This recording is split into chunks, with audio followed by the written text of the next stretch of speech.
माता पर फटी गैया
नारायण भगवान दीन बंधु दयालु दाता दया के सागर दुनिया को दुख दूर करने वाले मैं मारे दुख लेने आप रे पास आयो हूँ और आप तो हमारे पहले ही दुखी हो। माता पर पाटी बांधी और ये कई बात है प्रभु।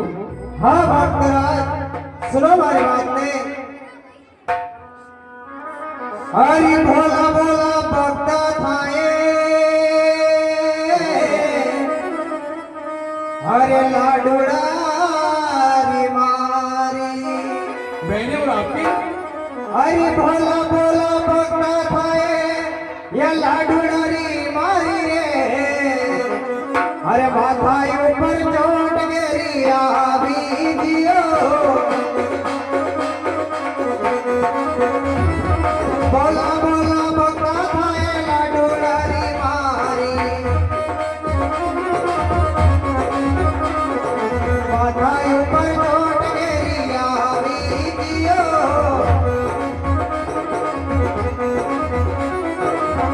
गली गली खंभा मारा भोला भोला भक्ता जो आपने लड्डू की मारी वही मेरे मस्तिष्क पे लगी है इसलिए मेरे सर से खून टपक रहा है और लक्ष्मी ने अपने हाथों से पाटी बांधी है। भक्तराज खम्मा मारा दादा मैंने तो मूर्ति मारी आप कहाँ थे नाथ। हे भक्तराज मैं उसी मुहूर्त में था। हाँ भक्तराज आप वहीं थे तो फिर मेरे से बोले क्यों नहीं प्रभु। वाह भक्तराज वाह सुनो मेरी बात को सुनाइए।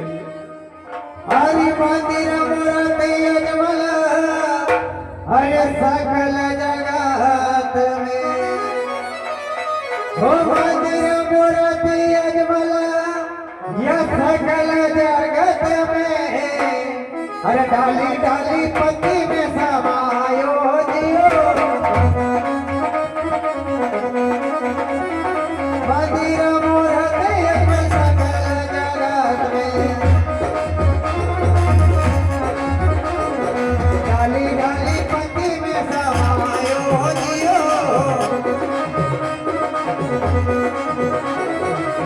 घड़ी घड़ी खम्भा मारा। हे भक्तराज मंदिर मूर्त अजमल सकल जगत में डाली डाली पत्ती पत्ती कण कण रोग रोग में समाया हो। जब मेरा भक्त मुझे याद करता है बस मैं उसके सामने होता हूँ। मेरा भक्त मुझे देख नहीं पाता है मैं बोलता हूँ सुन नहीं पाता है। बस भगवान और भगत में फर्क ये है भक्तराज। अगर मैं वहां तुमसे बातें करता तो आज सारी दुनिया आकर मुझसे बातें करने लग जाती। फिर मनुष्य और देवता में फर्क किस बात का रह जाता भक्तराज। इसलिए आप गिड़गिड़ाए रो रहे थे आंख में से आंसू निकल रहे थे। बस मैं सुनता रहा कुछ कह नहीं पाया। अगर मैं वहां कुछ बोलता तो आज सारी दुनिया आकर मंदिर पर बातें करने लग जाती। इसी वजह से मैं चुप रहा भक्तराज। हे भक्तराज आज तुम्हारी भक्ति पूरी हो गई है। मांगो मेरे लिए तुमने समुद्र में छलांग लगा दी, अपनी मौत की चिंता नहीं की। इसलिए आज मैं वचन देता हूँ, जो मांगोगा सो पाओगे। वाह वाह प्रभु वाह। अनंत नारायण भगवान दया के सागर गुणों के भंडार जीव चराचर के स्वामी मुझसे पूछ रहे हैं कि मांगो। मैं क्या ही बताऊं, हमारे दुख तो अब खुद ही जानो नाथ। हे भक्तराज, फिर भी मैं आपके मुख से सुनना चाहता हूँ। सुनिए। तो सब कुछ प्रभु ने दे रखा और ये राजपाट धन धाम, परंतु सुख संतान प्रभु ने दियो हमें नारायण।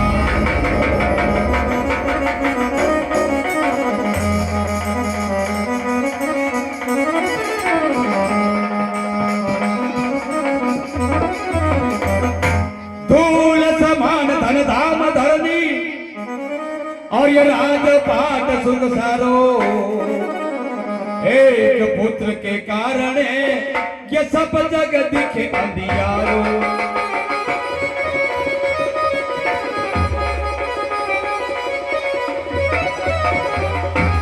सब कुछ प्रभु ने दे रखा, राजपाट धन धाम, परंतु सुख संतान प्रभु ने दियो ना मुझको राम। धूल समान धन धाम धरनी, राजपाट सुख सारो, एक पुत्र के कारण सब जग दिखे अंधियारो। हे नाथ, कहिए। हमारी एक ही अभिलाषा है, हमारी कोई संतान नहीं, बस मुझे और कुछ नहीं चाहिए। सारी दुनिया मने बांझोड़ो के पुकारे है। कोई इंसान शुभ कार्य करने जाता हो, मैं पोखरला का राजा होते हुए मेरा मुख नहीं देखे प्रजा, मैं किस बात का राजा। हे भक्तराज, तुम्हारे नसीब में पुत्र नहीं, भला मैं तुम्हें कहां से पुत्र दूं? और कोई वस्तु मांग लो, मैं देने के लिए तैयार हूं। वाह प्रभु वाह। अभी अभी आपने कहा है कि तुम्हारी भक्ति संपूर्ण हुई, मांगो। क्या मांगना चाहते हो? और अब कह रहे होगी तुम्हारे नसीब पुत्र नहीं। हे भक्तराज, पुत्र प्राप्ति का वरदान बस विधाता के पास है। विधाता जो लिख देती है वो हो के रहता है। तुम्हारे नसीब में विधाता ने पुत्र नहीं लिखा, भला मैं तुम्हें कहां से पुत्र दूं? धन दौलत हीरे जवाहरात, जो वस्तु मांगोगे सब कुछ मिल जाएगा, बस तुम्हारे नसीब में पुत्र नहीं, भला मैं तुम्हें कहां से पुत्र दूं? प्रभु, विधाता के विधान को आप नहीं पलट सकते हैं। हाँ भक्तराज, ये काम बस विधाता का है। अच्छा प्रभु, आज मेरा राज घर भी सूर्य संसार है। चल रहा मांस जिसमें अधिष्ठान है, सर्द सीने को करे आकर छुपा रुखसार को, सर्द सीने को करे आकर छुपा रुखसार को, लाल क्या देना नहीं मंजूर है करतार को। हे भक्तराज, क्यों रो रहे हो, क्यों गिड़गिड़ा रहे हो? मैंने कह दिया तुम्हारे नसीब में कोई पुत्र नहीं है, भला मैं तुम्हें कहां से पुत्र दूं? और कोई वस्तु मांग लो, मैं देने के लिए तैयार हूं। है केशव, हे माधव, हे बंशीधर, हे उंगलीधर, दया के सागर गुणों के भंडार, जीव चराचर के स्वामी, स्वर्ग नरक के राजा, प्रभु मेरे नसीब पुत्र नहीं है। बस जिस वक्त मैं घर से निकला था, बड़े दरबार के अंदर मैंने प्रतिज्ञा की थी, या तो भगवान से पुत्र का वरदान लेकर आऊंगा, अगर नहीं तो अपने प्राणों की आहुति दूंगा। जो मैं प्रतिज्ञा पूरी नहीं कर सका, जो कर प्रतिज्ञा वो नहीं प्रतिपाल है, उसे दंड देने के लिए तलवार की धार है। जो कर प्रतिज्ञा वो नहीं प्रतिपाल है,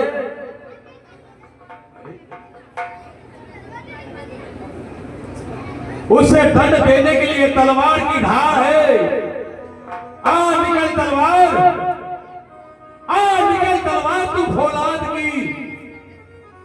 शोक से खुल पी इस कातिल का, मैं ना रखूं बाकी तुझे, तू ना रख बाकी मुझे। मैं तेरी हस्ती मिटाऊं, मैं तेरी हस्ती मिटाऊं और तू मेरी हस्ती मिटा। हे भक्तराज, भगवान के सामने भक्त अपना प्राण त्यागे, ये हो नहीं सकता है भक्तराज। क्यों? हाँ भक्तराज, बस यूं समझो कि मेरे सामने आ गए थे। मैंने सोचा कि ऐसा नहीं, यहाँ आकर भी तुम्हारी भक्ति का तोल किया जाए, पूरी हुई या नहीं हुई डगमगा जाओगे, लेकिन तुम अटल रहे, तुम्हारी भक्ति पूरी हो गई है। आओ भक्तराज, आज तुमने जो मांगा सो ही मिलेगा। सुनो मेरी बात को, सुनाइए। हरि भादवनारी तुझरो, हरे तुझो जाने योग सी, हरि भादवनारी तुझरो, यो तुझो जाने योग सी, हरे भाणे घरे पालनिया में आवाजियो, बड़ा भाई वीरम दे, छोटा राम देव रे, भाणे घरे पालनिया में आवाजियो,